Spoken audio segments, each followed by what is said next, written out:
Good morning, guys. Happy Tuesday. So I'm getting a little better here. Still got itchy eyes and itchy ear, but I'm getting there. Thank God for prednisone and Benadryl. Uh, can see again. That helps.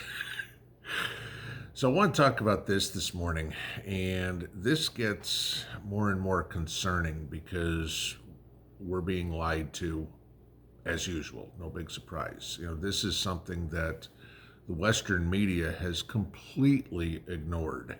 And I was one of the first to talk about it last week when I was telling you about what was going on in Jian with the hemorrhagic fever. Okay. And like I said, the Western media is not touching this at all. They don't want to do anything to talk about it. If anybody has listened to any of these interviews with Dr. Malone, especially on Alex Jones's channel, that's worth going to listen to. Okay, I can't really talk too much about that here. You guys know why. Okay, but here's what's going on now, and this is not getting any better. Now, I told you before that Xi'an has had people in quarantine for nearly 3 weeks now, and Xi'an's a town of about 13 million people. Well, China's now locked down Tianjin, which is a city of 15 million people, and is only a half an hour away from Beijing. And remember where the Olympics are, starting in about 3 weeks. Okay. This is where it gets absolutely insane. All right. The Chinese are now trying to test all 15 million people in Tianjin for coronavirus. They're claiming this is coronavirus, right? Now, supposedly they have quarantined so far 75,680 people as of this weekend, all right? What gets interesting is how many people are testing positive for coronavirus. And it's not many, okay? We look at, and I'm just kind of going through my notes here, okay? But we look at the positive tests they've got, okay? 87 cases in Henan province, 58 in Anyang, okay? That's not many, okay? In Anyang, in Xi'an, about 2,000 people have tested positive. Okay. 2,000 out of 13 million. Not significant, not insignificant, but not crazy. But what's going on here is you have the Olympics coming in 3 weeks, and you want to talk about a super spreader event, okay, if something is going on. Now, Omicron is all over the world. Delta is all over the world, okay?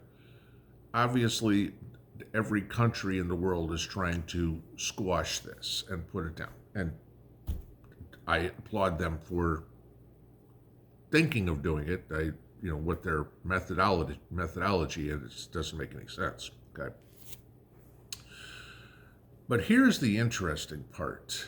What China is saying as why they are having this breakout. And this is pretty funny, if you will, okay?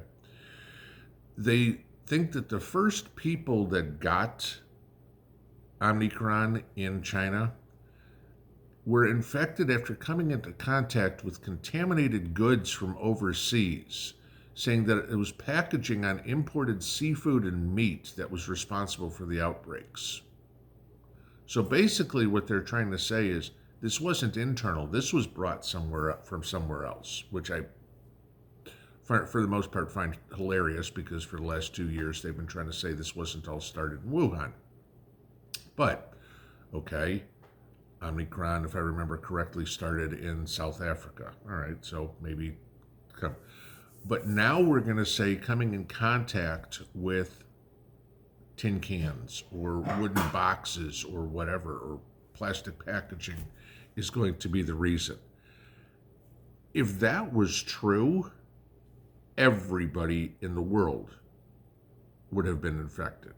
Okay, because think about when you go into the grocery store, Walmart, Target, whatever store you shop at, Home Depot, I don't care, pick one, all right? How many different things you touch? Shopping carts, the shelf, your money, the conveyor belt at the cashier's stand. I mean, you touch so many things. Somewhere, inevitably, it would have been, okay? So I find that extremely humorous that they're doing this. Now, going back to what I think is more likely, I think they are trying to control hemorrhagic fever, okay? Now, I know we've talked about, Ebola, Marburg, whatever it would be. And if you remember, maybe 9 months ago or something like that, Angry Prepper and I were saying that what might come next is Ebola. Go back and watch that and see what the reasonings were for both of us to have our opinions on that one. But this is where it gets really funny, because the Chinese must think that we are completely stupid. Spreading contamination of Omicron or whatever COVID variant you want to talk about via tin cans and plastic packaging is one thing, all right? But what they are saying now is that these cases of hemorrhagic fever that are happening in Xi'an, that they've now come out and admitted after we talked about it, okay? When they were saying before it was all north, and now they're saying there are cases in Xi'an, okay? The public doesn't have to worry about it because human-to-human transmission is not likely, but it's primarily transmitted by rats, okay? And early symptoms of a hemorrhagic fever can mimic a cold or flu, no problem, okay? But these supposed experts in China, okay, who they should have a good idea what's going on because they get an outbreak of it every year, okay, are saying that the most likely reason for people to get hemorrhagic fever is because of contact with rats who are carriers. And the reason they say that it stays basically in the north, in the rural communities, is because the farmers have rats in their fields, but that the people in urban areas shouldn't worry about it. I guess they're suggesting that in towns of 13 million, 15 million people, there aren't any rats. I guess they've never been to New York. Okay, there's probably more rats in New York than there are people.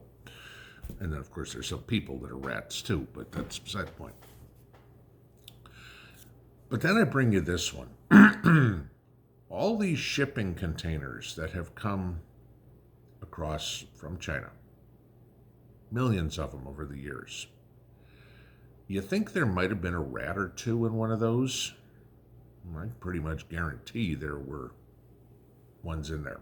Okay. Now, how they quarantine a shipping container, I have no idea. All right. I've never worked on the docks or anything like that. So those of you that have, maybe you can chime in here on my theory.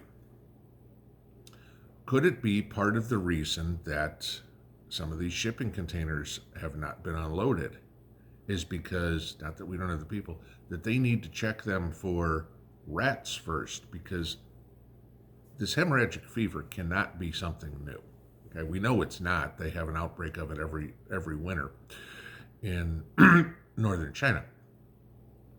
But how much of it is now being spread? Okay, you get companies like Samsung, I forget, there's a couple others, who are saying their business is way down because they can't get semiconductors, that are made in these areas in China.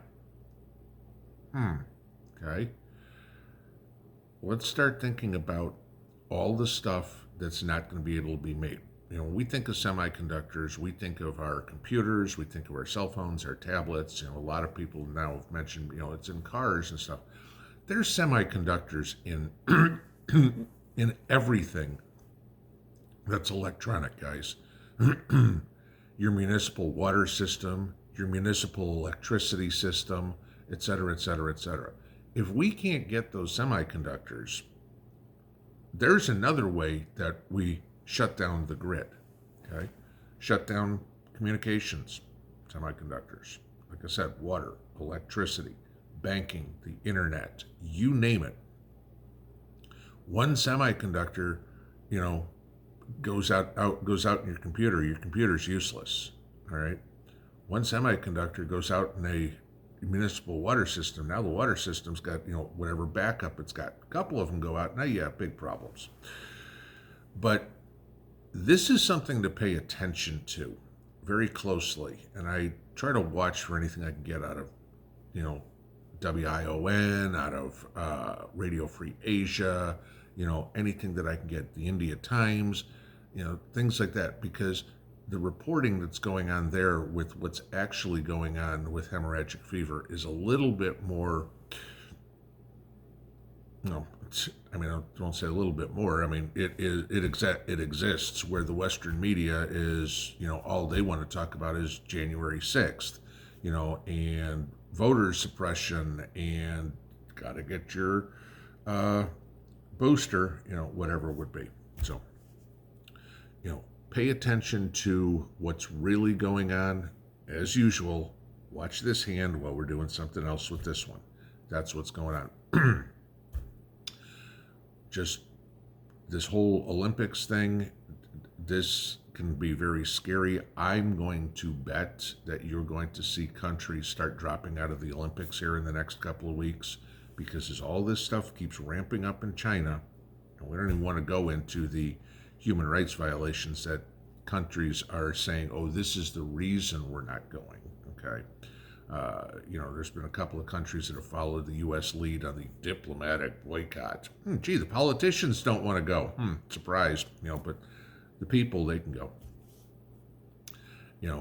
There's more than a dip. They're using that as cover, okay? The politicians, the governments know a lot more about what I'm talking about here than they're letting on. And if you get into a situation where you have people from all around the world get in there and start catching this, if it can't be transmitted by person to person, I don't know. You think there might be a rat or two in the Olympic Village? It's possible too. It's not like you're sitting here petting a rat. All it takes is some rat droppings to be around and you breathing that, and guess what? You're done. So this is what to pay attention to, but watch for countries to start dropping out of the Olympics. They'll, like I said, say it's because of human rights violations, but it's all going to be because of this. And when we see the first case of Marburg or Ebola or whatever hemorrhagic fever in another country, guys, at that point, get ready to be completely self-sufficient. You're not going to be able to go anywhere. Common sense, at least for me, would to say completely seal off China from the rest of the world right now. All right? Nothing in, nothing out, no people in, no people out, everything until this is completely gone. Of course, that'll never happen because that makes too much sense, but this is what we face at this point. And it kind of all works right into the whole plan that's been going on for the last 2 years. Something to pay attention to. Have a good Tuesday. Pinball out.